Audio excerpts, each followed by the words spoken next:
میرا سوال ہے کہ آپ چھوٹے چھوٹے معاملات پر گھنٹوں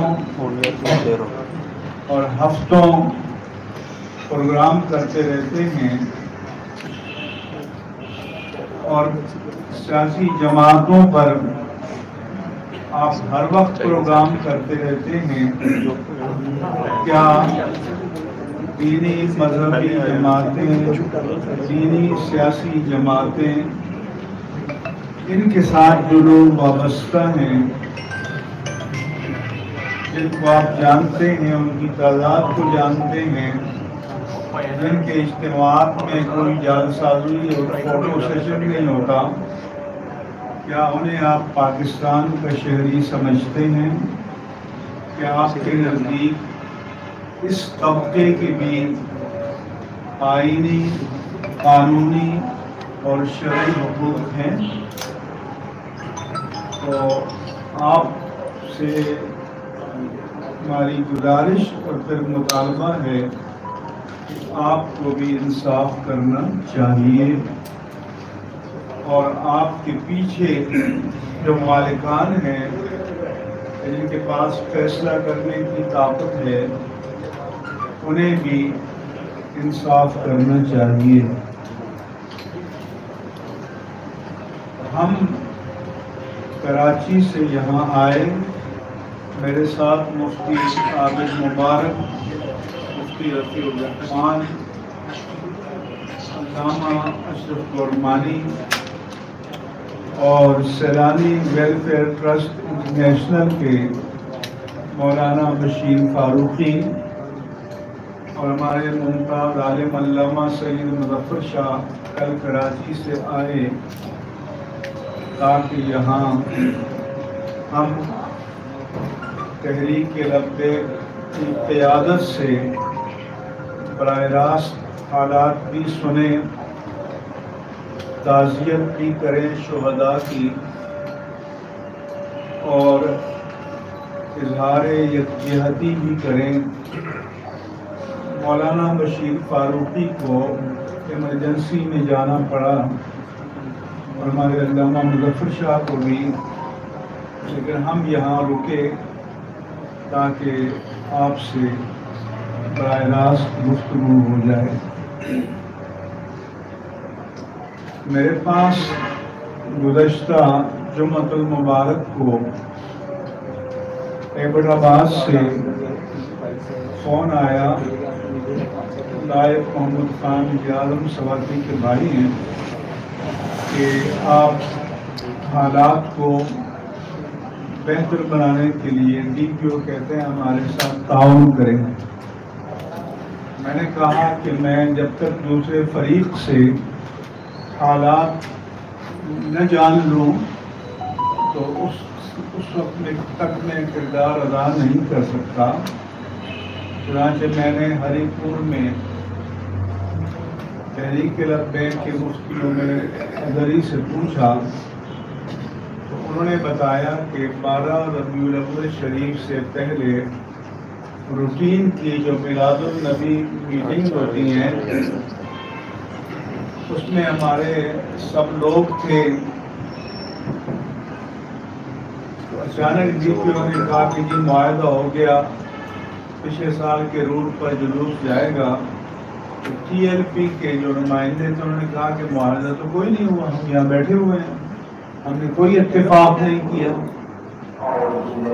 بجائے اس کے ان کے موقف کو سنا جاتا، ان کو اریسٹ کرا دیا آن دی اسپاٹ اور جیل بھیج دیا.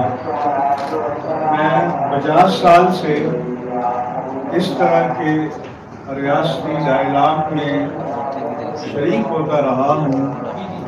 ایک بار بھی ایسا نہیں ہوا کہ ڈائلاگ کے لیے بلایا گیا ہو، مشاورت کے لیے بلایا گیا ہو اور آن دی اسپاٹ اریسٹ کر دیا جائے. تو پہلی اشتعال انگیز کارروائی ڈی پی او نے یہ کی. پھر مجھے کہا کہ ڈی سی ابٹاباد آپ سے بات کریں گے. ڈی سی ابٹاباد نے مجھے فون کیا کہ آپ مدد کریں. میں نے کہا مدد کرنے کا یہ ہوتا ہے کہ دوسرے فریق کو اسپیس دی جاتی ہے.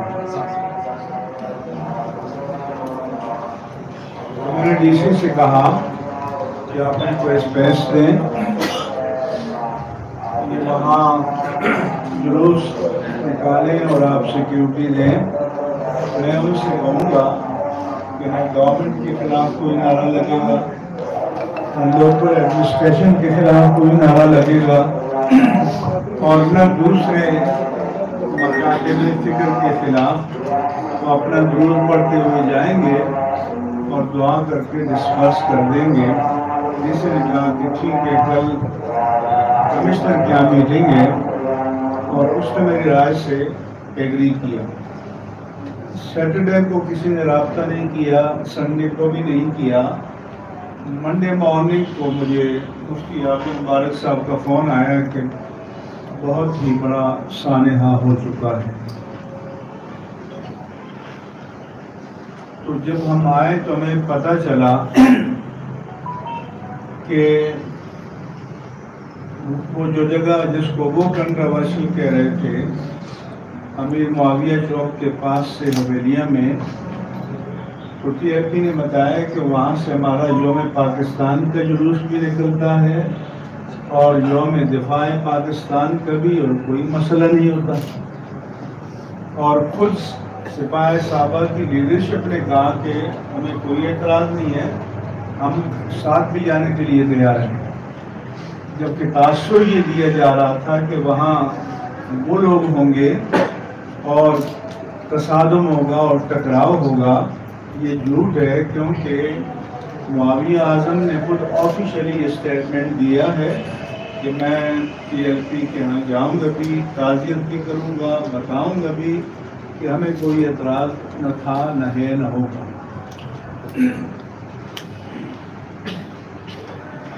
پھر ہمارے مفتی اعظم مبارک صاحب علامہ سعد رضوی صاحب سے رابطے میں تھے. انہوں نے بتایا کہ آپ یہاں کال آف کر دیں. آپ حضرات سے جو ادھر گئے ہیں ہری پور سرائے سالے سے آگے جاتے ہیں تو حویلیہ شہر دائیں طرف اوپر ہے اور نیچے پل ہے، وہ شاید ریاض روڈ کہتے ہیں، اس کو کراس کرتے ہیں کہ اقتباد جاتے ہیں. تو انہوں نے ایبٹ آباد حویلیہ کے درمیان جو پل تھا، یعنی اس علاقے کی طرف گئے بھی نہیں ہیں، حویلیہ شہر کے اندر گئے بھی نہیں ہیں. اس مقام سے تقریباً 3 کلومیٹر دور اپنے جلوس کو ختم کر دیا اور واپسی کا سفر شروع کر دیا. جب واپسی کا سفر شروع ہوا تو یہ بتاتے ہیں کہ اچانک فائرنگ شروع کر دی گئی، بلائنڈ فائرنگ، گرینیڈ پھینکے گئے.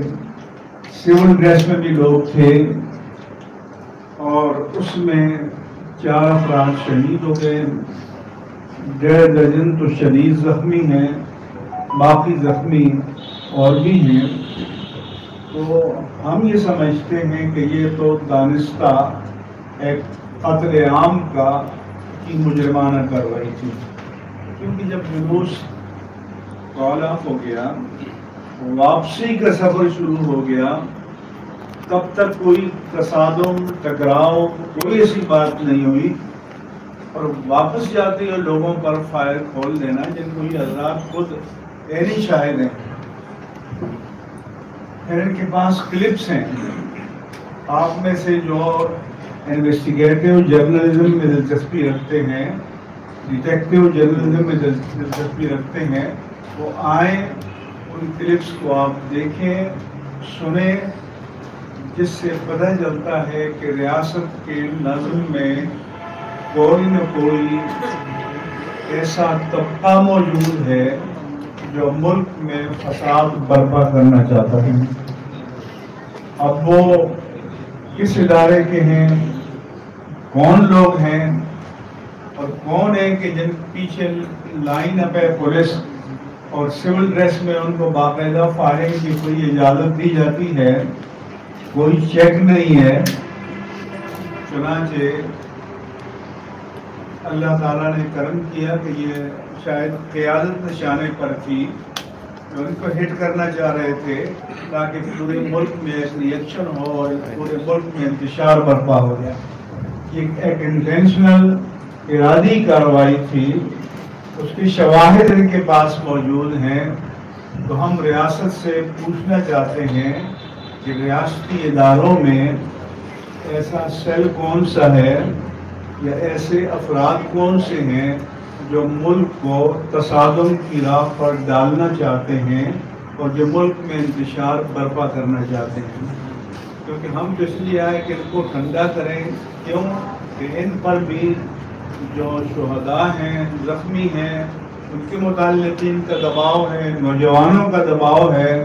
تو کل سے ہم اس کوشش میں ہیں کہ ان کو کول ڈاؤن کریں، ان کو ٹھنڈا کریں اور پہلے اپنا موقف قوم کے سامنے اور جو مختلف ادارے ہیں، اسٹیبلشمنٹ ہے، اس کے سامنے پیش کریں کہ وہ اس مسئلے کو ایڈریس کرے، ریزالو کرے اور مجرموں کو سامنے لائے. ایک جوڈیشل کمیشن بنایا جائے، اس کے اندر میں ایک جے آئی ٹی بنائی جائے، لیکن ایسی جے آئی ٹی نہیں کہ جو معاملات کو دفن کرنے کے لیے بنے، بلکہ تمام شواہد کو وہ کلیکٹ کرے، جمع کرے اور اس کے ٹی او آرز جو ہیں وہ تحریک لبیک کی مشاورت سے طے ہونے چاہیے اور ان کو کنوکٹ کرنے کا اختیار ہونا چاہیے اور ان کو مجرمین کے تعین کا اختیار ہونا چاہیے کہ جن کا پھر اس کے بعد ٹرائل شروع ہو. اگر حکومت، ریاستی ادارے ملک میں امن چاہتے ہیں اور ہم بھی چاہتے ہیں تو انہیں اس سلسلے میں مؤثر اقدامات کرنے ہوں گے. پروونشل گورنمنٹ نے KPK کی انویسٹیگیشن کمیٹی بنائی تو اس میں انہیں کو شامل کر دیا کہ جو جن پر الزام ہے، جن پر چارج ہے، جو اس کے ذمہ دار ہیں. تو جو انویسٹیگیشن کمیٹی ہو اس میں سول سوسائٹی کو اور تحریک لبیک کے نمائندوں کو شامل کیا جائے تاکہ سب چیزیں آئینے کی طرح ٹرانسپیرنٹلی سامنے آئیں اور پتہ چلے کہ بھائی اس کا ذمہ دار کون ہے. اس لیے میرا جناب عمران خان سے مطالبہ ہے کیونکہ KP گورنمنٹ گزشتہ 9 سال سے ان کی ہے، ان کی مرضی کے بغیر پتہ بھی نہیں ہلتا وہاں. تو میں ان سے بھی کہتا ہوں کہ اپنی پروونشل گورنمنٹ کو آرڈر کریں کہ وہ اس سلسلے میں جو بھی انویسٹیگیشن کمیشن بنائیں اس میں متاثرہ فریق جو TLP ہے اس کے نامزد نمائندوں کو شامل کیا جائے تاکہ یہ بھی ان کے پاس جو ایویڈنس ہے، پروف ہے، یہ بھی پیش کریں گے. گورنمنٹ کے جو اگر دعویٰ اس کے برعکس ہے تو وہ بھی اپنی چیزیں سامنے لے آئیں اور دودھ کا دودھ اور پانی کا پانی ہو جائے گا. لیکن اس کمیٹی میں DPO ارتباط یا DIG ارتباط کا ہونا یا DC کا ہونا ظاہر ہے کہ یہ تو ایسا ہی ہے کہ بلی کو دودھ کی رکھوالی پر لگا دیا جائے. اس وقت وہ پارٹی ہیں، district administration self a party, لہذا ان کا انویسٹیگیشن میں شامل کرنا یہ انصاف کے شریک قتل کے مترادف ہے. اس سے ہٹ کر انویسٹیگیشن کا کمیشن بنانا چاہیے.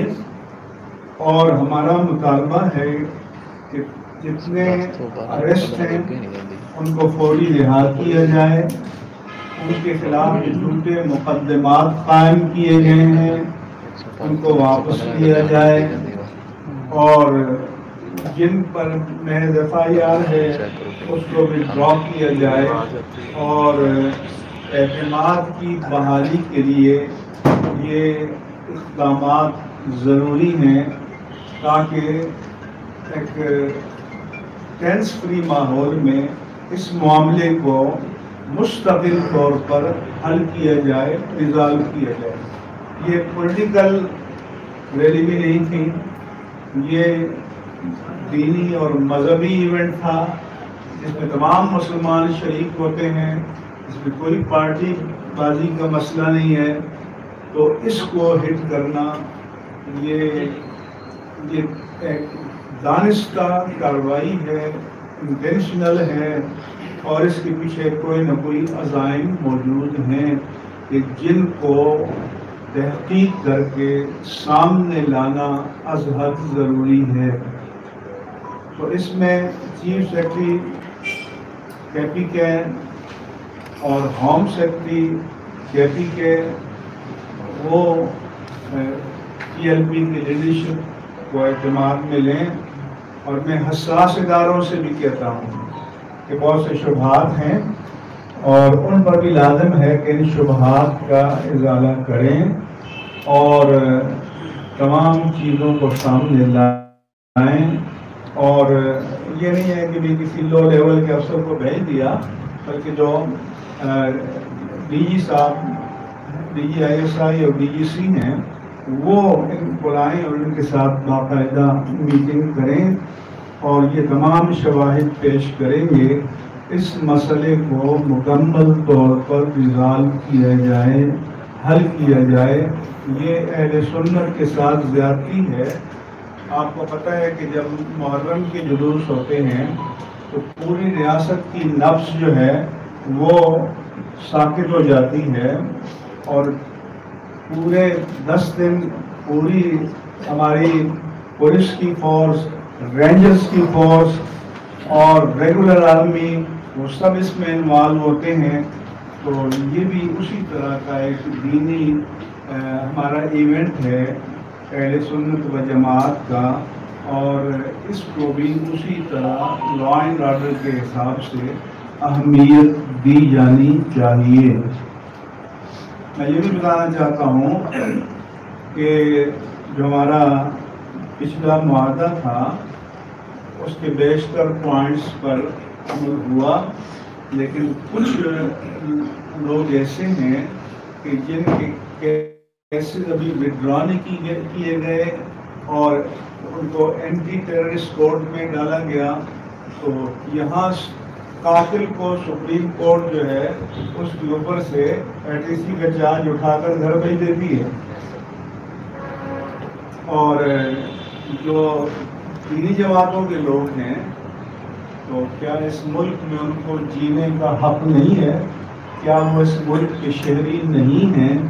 تو لوگوں کو اشتعال نہ دلایا جائے، رد عمل پر مجبور نہ کیا جائے۔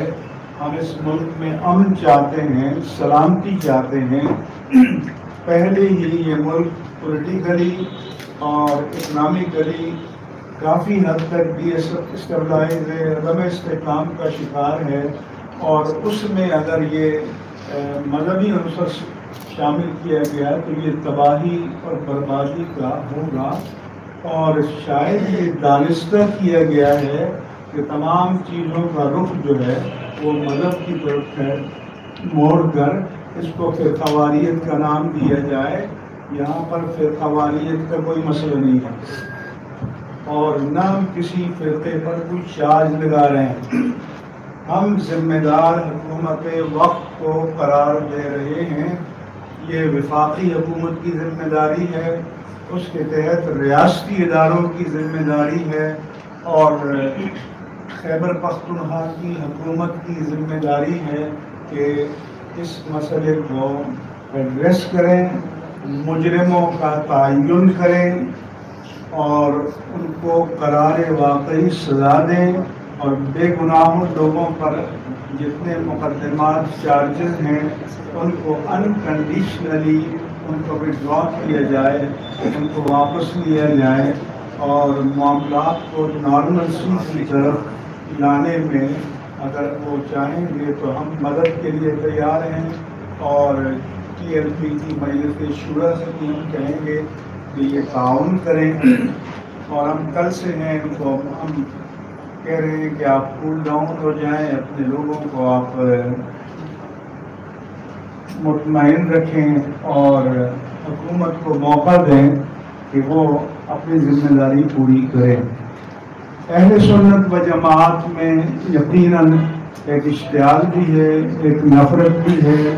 میں آپ حضرات کے توسط سے اپنے پورے عوام اہل سنت سے بھی اپیل کرتا ہوں کہ وہ جذبات کو قابو میں رکھیں، اور ہم نے حکومت کو جو موقع دیا ہے تو انہیں اس سلسلے میں اپنا مثبت کردار ادا کرنے کا موقع دیں۔ اگر ان کی نیت صحیح ہے، عزائم صحیح ہیں، اور اس کے پیچھے کوئی بدنیتی شامل نہیں ہے یا ریاستی اداروں کے اندر کوئی ایسے عناصر نہیں ہیں، لیکن ہمیں جو شواہد انہوں نے بتائے ہیں تو ہمیں تو لگتا ہے کہ بعض ریاستی اداروں میں کوئی نہ کوئی ایسے عناصر موجود ہیں جو ملک کے حالات کو انتشار کی طرف لے جانا چاہتے ہیں، اور ان کو ناکام بنانا پوری قوم کی، میڈیا کی، ہم سب کی ذمہ داری ہے۔ اور نفرت کیوں پیدا ہوتی ہے؟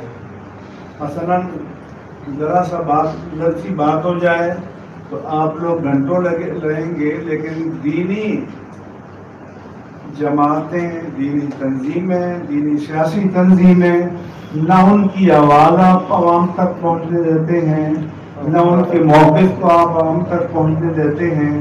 تو اب آپ بتائیں، لوگ مجھ سے پوچھتے ہیں، میں نے گورنمنٹ کے لوگوں سے بھی کہا کہ آپ لوگ تو کہتے ہیں جی عوام کے حقوق مارے جا رہے ہیں، راستے بند کر دیے گئے ہیں، دھرنے دیے گئے ہیں، فلاں دیے گئے ہیں، تو لوگ اس طرف کیوں جاتے ہیں؟ اگر دلیل سے، استدلال سے، پرامن طریقے سے اپنا موقف پیش کیا جائے تو اس ریاست میں کوئی سننے کے لیے تیار نہیں ہے۔ لہذا لوگوں کے پاس ایک ہی آپشن رہ جاتا ہے کہ وہ جائیں چوک میں نظام کو بلاک کریں، اور پھر آپ آئیں گے مکالمہ کرنے کے لیے، پھر آپ تھریٹ کریں گے طاقت استعمال کرنے کے لیے۔ تو میرا خیال ہے کہ یہ اسلحہ جو اس غریب قوم کے ٹیکسز سے بنایا جاتا ہے وہ ان عوام پر چلانے کے لیے نہیں ہے، وہ ملک کے غداروں پر چلانے کے لیے، دہشت گردوں پر چلانے کے لیے، ملک کے دشمنوں پر چلانے کے لیے ہے۔ یہ عوام کے ٹیکسز سے بنایا ہوا اسلحہ یا خریدا ہوا اسلحہ اس لیے نہیں ہے کہ بے قصور لوگوں کی جانیں لی جائیں اور ٹارگٹ کر کے فائر کیا جائے۔ آپ حضرات تمام تصویریں دیکھ سکتے ہیں، اور یہ علامہ حافظ سعد رضوی موجود ہیں۔ آپ نے جن میں سے ڈیٹیل جاننا ہو ان کے ساتھ باقاعدہ آپ نشست کریں اور تمام معاملات پر بات کریں۔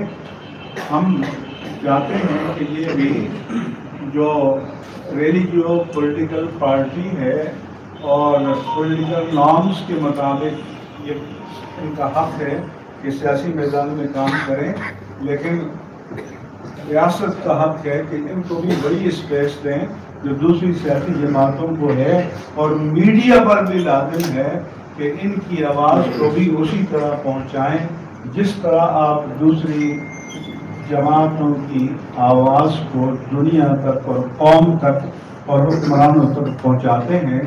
تو آپ سے ہم اچھی توقعات کرتے ہوئے یہ اپیل کرتے ہیں کہ آپ اس مسئلے میں ہمارے دست و بازو بنیں، ہمارا ساتھ تعاون کریں، تاکہ ہم مل کر اس ملک میں امن کو قائم کرنے کی کوشش کریں۔ یہ آپ کی خدمت میں چند گزارشات۔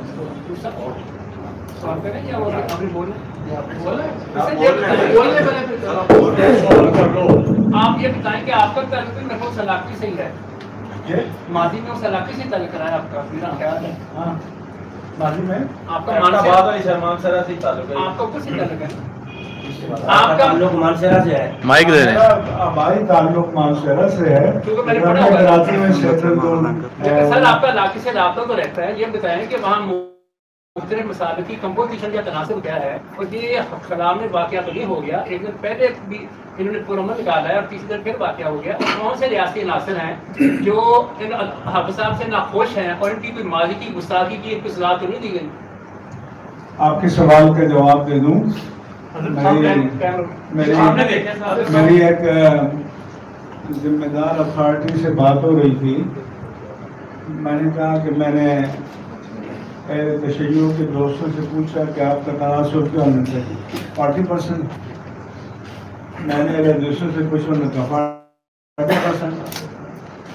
یہ 80 ہو گئے. ہمارے لوگ کہتے ہیں 80%، 160 ہو گئے. دیوبندی مکتب فکر والے کہیں گے کہ اگر تھوڑی سی ہم رعایت بھی کریں تو 70 تو ہم ہیں. تو ہم 200 میں 250 بن جاتے ہیں، 350 بن جاتے ہیں. تو اس کا تو آسان ہے کہ بھئی آپ سینسس کرتے ہیں، اس میں آپ مسلک کا خانہ لکھ دیں، اور یہ کوئی جرم کی بات نہیں ہے. آپ کے سامنے ایک لیبیا اپنا لبنان ہے، وہاں پر پریزیڈنٹ کرسچن ہوتا ہے، پرائم منسٹر سنی ہوتا ہے، اسپیکر شیعہ ہوتا ہے. تو ٹھیک ہے، آپ سینسس کر دیں اور جس کے جو تناسب ہو اس کے حق کو تسلیم کیا جائے. تو ویسے مانسہرہ میں یا کباد میں کوئی مسلکی تصادم یا تناؤ کہیں بھی نہیں ہے. اور یہ بھی آپ کو پتہ ہے کہ اللہ کے پیارے حبیب سے محبت کرنے والے پاکستان کے قریہ قریہ میں، گوشے گوشے میں، کونے کونے میں ہر جگہ موجود ہیں، اور سب سے زیادہ تعداد میں موجود ہیں. یہاں تک پوچھ نہیں سکتا کہ حافظ صاحب کی کوئی ماضی کی کسی بے ادبی کی سزا نہیں ریاستی قانون کسی بے ادبی کی سزا یہ کہہ رہے ہیں کہ حافظ صاحب کے والد سے حافظ صاحب کی کوئی ماضی کی بے ادبی کی کوئی ریاستی عناصر نے سزا تو نہیں دی ان کو؟ پہلی بات تو یہ ہے ماضی کے معاملات سیٹل ہو گئے تھے، ٹوٹلی. اور پچھلی مرتبہ جو معاہدہ ہوا تھا تو اس میں کیونکہ میں میڈیٹر تھا تو ہم نے ایک گڈ فیتھ میں معاہدہ کیا. اور یہ ہمارا مقصد نہیں ہوتا کہ ہم عداوتیں پالتے رہیں مختلف. ہم تو چاہتے ہیں کہ نفرتیں حکومت اور عوام میں بھی کم ہوں اور عوام کے طبقات میں بھی کم ہوں. لیکن یہ جو غلط فہمیاں یہ بیوروکریسی اور ریاستی اداروں میں بعض لوگ شاید موجود ہیں کہ جو ان کا خاتمہ نہیں چاہتے. کیونکہ سب کے فائدے میں یہ ہے کہ پرامن حالات ہوں، انتخابات ہوں تو پرامن ہوں، ہر شہری کو آزادانہ ووٹ دینے کا حق دیا جائے اور قوم جو فیصلہ کرے اس کو تسلیم کیا جائے. اچھا یہ بتائیے لاسٹ پریس کانفرنس میں حافظ صاحب نے اسٹیبلشمنٹ کو برا بنا کہا تھا، آپ کہہ رہے ہیں ان کے ساتھ بیٹھ کے مذاکرات کریں، کس طرح یہ مذاکرات ہوں گے؟ یہ سوال تو آپ کا بہت اچھا ہے، لیکن کیا ہم جو بائیڈن سے جا کے مذاکرات کریں گے؟ نہیں، حافظ صاحب تو کہہ رہے ہیں ہم 1000 بار لعنت بھیجیے. نہیں، تو اس لیے ہم کہتے ہیں کہ ریاست جو بھی ہے وہ ذمہ دار ہے، وہ مسئول ہے، وہ جواب دہ ہے. اس پر اعتراض بھی کیا جائے گا، اس پر ایڈریس بھی کیا جائے گا، اپنے حقوق کا مطالبہ بھی کیا جائے گا، اور اگر وہ نیکنیتی سے مکالمہ کرے تو وہ بھی کیا جائے گا. اس لیے نہیں ہے کہ ہم اپنے ملک کے وہ کچھ سیاستدان تو کہتے ہیں کہ ہم یونا میں لے جائیں گے، ہم انسانی حقوق کے کمیشن میں لے جائیں گے. تو ہم نے تو یہ نہیں کہا نا. تو آپ کو ہمیں داد دینی چاہیے کہ مظالم سہنے کے باوجود اور شہداء کی لاشیں اٹھانے کے باوجود ہم یہ نہیں کہتے کہ ہم اپنے قومی ایشو کو انٹرنیشنل فورم پر لے جائیں گے. یہ آپ کے پاپولر سیاستدان کہتے ہیں. یہ فرما دیں یہ جو واقعہ ہوا ہے اس کے اندر جو بے گناہ لوگ پکڑے گئے ہیں یا جو ملزمان کی گرفتاری کے لیے کوئی مناسب ٹائم حکومت کو آپ دے رہے ہیں؟ میں حکومت کو کہتا ہوں مناسب کیا اس کی نیت صحیح ہو تو کل سب کو فری کر دیں. یعنی مناسب کا مطلب یہ ہوتا ہے کہ کام اس کے ان کے بس میں نہ ہو. جب چھوٹے مقدمے بھی وہی قائم کریں تو ان کو وڈرا کرنا بھی انہی کے اختیار میں ہے, وہ وہی کریں گے. اگر کسی پر چارج فریم کیا ہے تو کل تاریخ مقرر کر دیں اور گورنمنٹ کے پراسیکیوٹر کہتے ہیں ہمیں اعتراض نہیں ہے تو سب کلیئر ہو جائیں گے. اچھا مفتی صاحب یہ بتائیے گا لاسٹ ٹائم بھی آپ نے معاہدہ کروایا تھا, ابھی آپ کراچی سے تشریف لے کے آئے ہیں, آپ کو لگتا ہے کہ اس بار بھی معاملات جو ہے وہ بہتر ہو جائیں گے, اور اگر آپ کے مطالبات تسلیم نہیں کیے جاتے تو پھر آئندہ کا پلان کیا ہوگا؟ میں آپ کو حلفیہ کہتا ہوں, مجھے شوق نہیں ہے, لیکن پورے پاکستان سے اور بیرون ملک سے جہاں ہمارے پاکستانی ہیں مرد عورتیں مجھے ٹیلی فون کرتے ہیں کہ مفتی صاحب کچھ کیجیے, اس مسئلے کو حل کیجیے. اب ظاہر ہے کہ جب ہمارے لوگ ہم سے کہتے ہیں, اب ہم کمرے میں چھپ کے تو نہیں بیٹھ سکتے, ہم اپنے مکتب فکر کی نمائندے ہیں, وہ ہم پر ٹرسٹ کرتے ہیں, ہم اعتماد کرتے ہیں. آپ مجھے بتائیں کہ کتنی لاشیں گری ہوئی تھیں تو لوگوں کا اعتماد تھا کہ ہم نے جا کے وزیر آباد میں کہا کہ آپ کو یہاں سے جب اٹھنے کے لیے کہا جائے تو اٹھیں گے, اور وہ ہمارے کہنے پر اٹھے. تو پھر حکومت کو اس کی قدر کرنی چاہیے کہ اگر اس ملک میں ایسے لوگ ہونے چاہیے کہ جن کی بات کو اپنے پرائے سب سمجھیں. ہم جب بھی بات کریں گے دیانت پر ہوگی, عدالت پر ہوگی, امانت پر مبنی ہوگی, منافرت پر اور انتقام پر مبنی نہیں ہوگی. لیکن جو با اختیار لوگ ہیں وہ لوگوں کو بند گلی میں مت لے جائیں, یہ ان کے اور ملک کے مفاد میں نہیں ہے. میرا نام محسن بلال ہے, رفتار نیوزوں میں آپ سے بات چیت بھی ہوتی رہتی ہے. یہ بتائیے گا کہ نواز شریف کے دور میں لبیک تو بڑھ کر سامنے ہے, تب علامہ صاحب ان کے دور میں اتنا کریک ڈاؤن لبیک میں نہیں ہوا. جب عمران خان کی حکومت آئی, چاہے جیلی کلاس کا اور ہو, اس کے بعد یہ جو وزیر آباد والا آپ نے حوالہ دیا ہے اب کے پی کے کا, یہ بتا دیں عمران خان صاحب کو یا ان کے مشیروں کو کوئی مسئلہ ہے تحریک لبیک کی پاپولیرٹی سے, کوئی ایشو ہے یا ریاستی عدالتوں ہے؟ یہ دو کنفیوژنز ہیں کیونکہ یہ وفاق نے ایشو کھڑا نہیں کیا کے پی کے میں. آپ کا سوال درست ہے. ہر دور کی حکومتوں سے ہمیں مسائل رہے ہیں, لیکن یہ آپ کہہ سکتے ہیں کہ خان صاحب کے دور میں جو جانی نقصان ہے تحریک لبیک پاکستان کا وہ سب سے زیادہ ہوا ہے. بلکہ جو پچھلا دھرنا کال آف کیا گیا ہے تو ان کے جو بعض ہاکس تھے اور عقاب اپنے آپ کو سمجھتے ہیں, ان کا تو یہ تھا کہ بھول دیا جائے ان کو. ہم نے تو اس مشکل وقت میں آ کے اور اس مسئلے میں حصہ لیا, کام لیا, اداروں کی مدد کی, ان پر بھی ہم نے دباؤ ڈالا کہ آپ ملک کے مفاد میں, دین کے مفاد میں, انسانیت کے مفاد میں آپ قربانی دیں. اور انہوں نے مہربانی کی, ہماری بات کو رکھا اور مسئلہ حل ہو گیا. ان کے بعد لبرل جو آپ کی آج گاؤں میں بیٹھے ہیں وہ تو چاہتے ہیں کہ مذہبی لوگوں کو اڑا کر رکھ دیا جائے, بس ان کو ایک بندہ بھی اس ملک میں قبول نہیں ہے. ان کے نزدیک انسانی حقوق اگر ہیں تو اہل مذہب کے نہیں ہیں, باقی سب کے ہیں. ٹرانسجینڈر کے تو ہوں گے, لیکن یہ جو لاکھوں کروڑوں مسلمان ہیں ان کے حقوق ان کے نزدیک نہیں ہیں. تو اس لیے انصاف کرو, انصاف کرو, انصاف کرو. اس میں تھوڑی سی کنفیوژن ہے. جس طرح حافظ صاحب کی لاسٹ ٹائم پریس کانفرنس تھی, مسئلہ یہ ہے کہ تحریک لبیک سے ریاست پاکستان کو جو ادارے ہیں ان کو ایشو ہے یا پولیٹیکل پارٹیز کو ایشو ہے, تاکہ یہ کنفیوژن تھوڑی سی دور ہو جائے کہ ان کا ظلم ریاستی ادارے کر رہے ہیں یا پولیٹیکل جماعتیں جو صبح یا حکومتوں میں بیٹھی ہوئی ہیں. یہ کنفیوژن ہے کارکنان کے لیے. دیکھیں, ہر سیاسی پارٹی تو چاہتی ہے نا کہ اس کا ووٹ کہیں ادھر ادھر نہ ہو جائے, اور وہ سمجھتے ہیں کہ ہمارا اجارہ ہے سب پر. تو جب کوئی فیکٹر آتا ہے میدان میں اپنا حصہ لینے کے لیے تو ان کا تو کنسرن ایک فطری بات ہے. جو ہمارے ادارے ہیں تو اداروں کو یہ پتہ ہے کہ اس پاکستان سے اہل سنت و جماعت سے زیادہ کوئی باوفا طبقہ نہیں ہے، اور اہل سنت و جماعت پاکستان کا وہ طبقہ ہے کہ جس کا کوئی پیٹرن، کوئی مربی ملک کی سرحدوں کے باہر کہیں بھی نہیں ہے.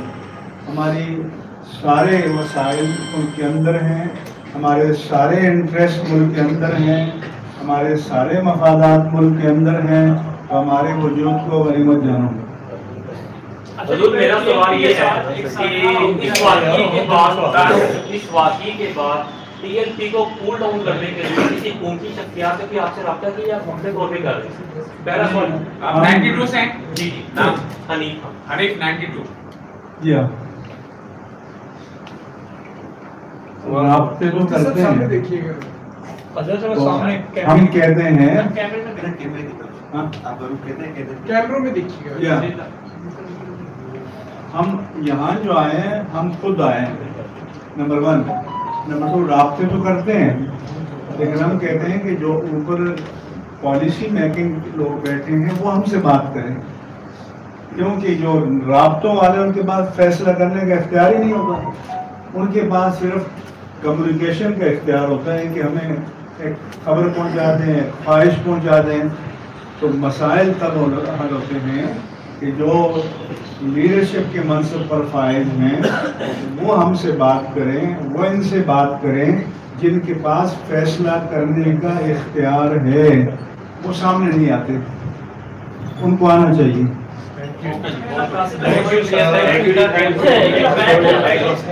بینک کے ساتھ پہلے ایک سانحہ ہوتا ہے اور آج عمران خان جو ہے وہ نااہل ہو گئے ہیں، یعنی تحریک لبیک کے جو سانحہ ہوا اس کے بعد آج جو عمران خان کو نااہل کیا گیا اس پہ ٹی ایل پی کو ہمارا موضوع عمران خان نہیں ہے. آپ جو ہمارے ایشو پر سوال کرنا ہو تو صحیح.